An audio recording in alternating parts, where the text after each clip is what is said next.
parce que ces problématiques de consommation de drogue, d'alcool, de stimulants au travail, c'est quoi?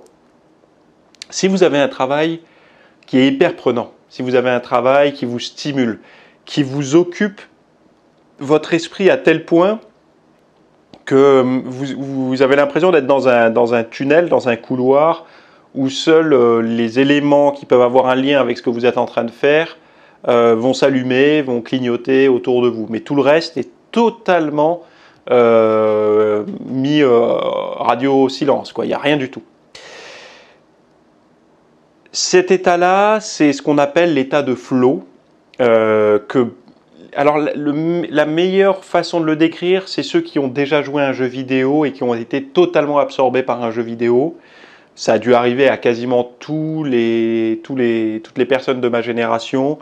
Je sais pas, moi quand j'étais gosse, alors aujourd'hui ça existe certainement plus, mais il y avait un jeu qui s'appelait Age of Empire. C'est vrai qu'on pouvait y passer des heures parce que c'était un peu addictif, etc. Bon, après je suis pas allé plus loin que ce genre de jeu-là, moi, mais il y en a qui sont gamers aujourd'hui et qui pourront vous dire que quand ils sont pris là-dedans, ils sont complètement absorbés.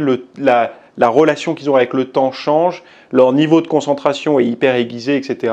Ils ne voient que ça. Donc c'est une forme d'état modifié de conscience qui permet d'être heureux déjà, parce qu'on se sent bien dans cet état-là, mais surtout d'être complètement et à 100% dans l'activité. D'ailleurs, je vous l'ai sorti de ma bibliothèque, mais ce livre en parle très bien. Je ne sais pas si vous voyez, Vivre, il s'appelle, donc c'est Flow normalement en anglais.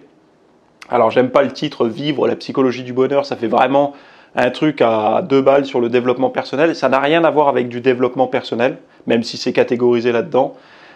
C'est réellement un bouquin qui explique un truc qu'on a tous expérimenté un jour, mais où on ne sait pas vraiment mettre des mots dessus. Mais surtout, il explique vraiment cet état de flow que certains peuvent avoir dans telle ou telle activité. Et pourquoi je dis ça? Pourquoi je parle de ce bouquin-là? Et pourquoi je parle du flow? Parce que si vous n'arrivez pas à avoir cet état-là mental, il est hyper agréable. Quand vous êtes dans cet état de flow, vous n'avez pas envie de plonger votre main dans un paquet de chips, ni de vous allumer un pétard, ni de prendre une binouse. Vous avez envie qu'une seule chose, c'est de faire avancer la tâche sur laquelle vous êtes en cours. Que ça soit un jeu, que ça soit un boulot, que ça soit peu importe.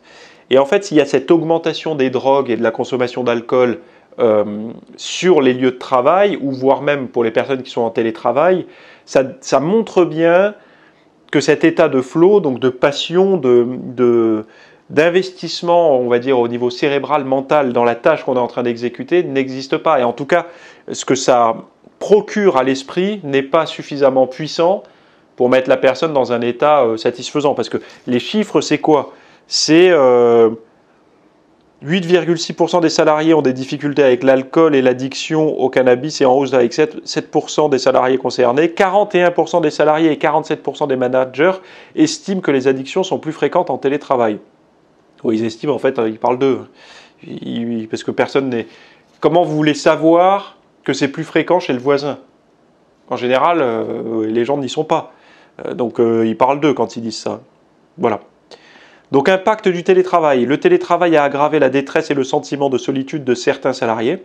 34% des télétravailleurs se sentent toujours ou souvent seuls, soit une augmentation de 15 points par rapport à l'ensemble de la population française. Plus d'un tiers des télétravailleurs se dit en situation de burn-out. Donc réaction des entreprises. 43% des salariés estiment que leur entreprise ne prend pas suffisamment en compte les situations de souffrance psychologique. 64% des salariés français n'ont pas eu l'occasion de parler régulièrement de leur bien-être avec leur manager depuis le début de la crise sanitaire. Donc du coup, ça a créé beaucoup de chamboulements. Donc on parle beaucoup, vous savez, des enfants qui ont été, entre guillemets, j'aime pas le terme maltraités, mais certains le diront clairement parce qu'ils trouvent ça, voilà. Mais c'est vrai que durant la période qu'on vient de traverser, ils n'ont pas été épargnés, les gosses, hein. Malheureusement, au niveau de l'école et tout, c'est pas quelque chose... Bon, en même temps, les gens se plaignent tellement de l'école qu'ils ne sont pas allés. Est-ce que c'est bien? Il y en a certains qui ont progressé plus vite et qui ont même grandi plus vite parce qu'ils avaient plus de temps pour se reposer. Mais bon, bref. C'est des débats qui n'ont pas lieu d'être ici. En tout cas, c'est vrai que le télétravail... pourquoi j'en parle ici? Parce que ça a quand même un lien très fort avec la relation mode de vie, enfin, vie professionnelle, vie privée.